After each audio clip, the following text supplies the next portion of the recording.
අද වීඩියෝගෙන් කතා කරන්නේ ඩයලොග් සිම් එකකින් තවත් ඩයලොග් සිම් එකකට සල්ලි යවන ආකාරය ගැන. ඉතින් තවමත් වීඩියෝකට අලුත් කෙනෙක් නම් වීඩියෝ එක ලයික් කරන්න. තවම සබස්ක්‍රයිබ් කරලා නැත්නම් සබස්ක්‍රයිබ් කරලා එකතු වෙන්න. එහෙනම් අපි යමු වීඩියෝ එකට. මුලින්ම ඔයාලා ඔයාලගේ ෆෝන් එකේ ඩයල් පෑඩ් එක ඕපන් කරගන්න. ඩයල් පෑඩ් එක ඕපන් කරගෙන කොටුවයි 356 කොටුව ඩයල් කරලා ඔයාලගේ ඩයලොග් සිම් එකෙන් කෝල් එකක් ගන්න.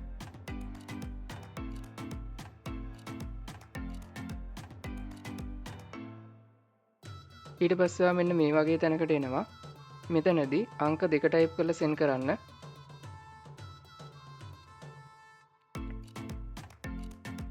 ඊට පස්සේ මෙන්න මේ වගේ තැනකට එනවා. මෙතනදී ඔයා මේ ඩයලොග් සිම් එකකින් වෙනත් account එකකට මීට කලින් සල්ලි යවලා නැත්නම් අංක එක ටයිප් කරලා මුලින් රෙජිස්ටර් වෙලා ඉන්න. ඉතින් මට දැන් ඒක පෙන්වන්න විදිහක් නැහැ, මම දැනටමත් රෙජිස්ටර් වෙලා තියෙන හින්දා. ඊට පස්සේ අංක දෙක ටයිප් කරලා සෙන්ඩ් කරන්න.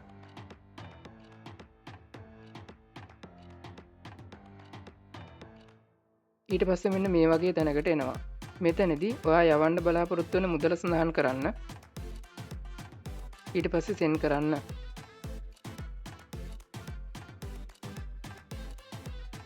ඊට පස්සේ මෙතනදී ඔයා යවන මුදල ලබන ෆෝන් නම්බර් එක මෙතනින් සඳහන් කරන්න. ඊට පස්සේ සෙන්ඩ් කරන්න. ඊට පස්සේ මෙතනදී පින් නම්බර් එකක් ඉල්ලනවා. මෙතනදී ගොඩක් වෙලාවට 1 2 3 4 තමයි පින් නම්බර් එක විදිහට දෙන්න ඕනේ. ඊට පස්සේ සෙන්ඩ් කරන්න.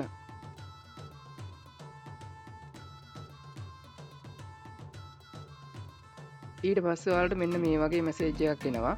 ඉතින් මෙතනදී මේක කැන්සල් කරලා දාන්න. ඊට පස්සේ ඔයාලට බලා ගන්න පුළුවන් වෙනවා මෙන්න මේ විදිහේ මැසේජ් එකක් එනවා. ඉතින් මේ මැසේජ් එකෙන් දක්වලා තියෙනවා මම දක්වපු මේ ඩයලොග් නම්බර් එකට රුපියල් 50ක් මගේ නම්බර් එකෙන් කැපිලා ගිහිල්ලා තියෙනවා කියලා. ඉතින් මෙන්න මේ විදිහට තමයි ඩයලොග් සිම් එකකින් තවත් ඩයලොග් සිම් එකකට මුදල් යවන්නේ. වීඩියෝ එක හොඳයි නම් ලයික් කරන්න. මේ ගැන නොදන්න ඔයාගේ යාළුවෙක් ඉන්නවා නම් එයාලට දැනගෙන ෂෙයා කරන්න. තවම අපිව සබස්ක්‍රයිබ් කරලා නැත්නම් සබස්ක්‍රයිබ් කරලා එකතු වෙන්න. ඔයාලා හැමෝටම සුබ දවසක්.